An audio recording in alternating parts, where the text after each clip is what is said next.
We've had this learning resources clock for a few years now, and we absolutely love it. My son is 4, and he has been obsessed with time and clocks, learning, math, you name it, for quite a while. So he absolutely loves playing with this.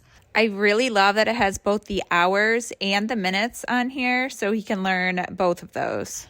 And it just is so fun for him to spin around and try to figure out the time or look at the clock at our house and then try to match it up.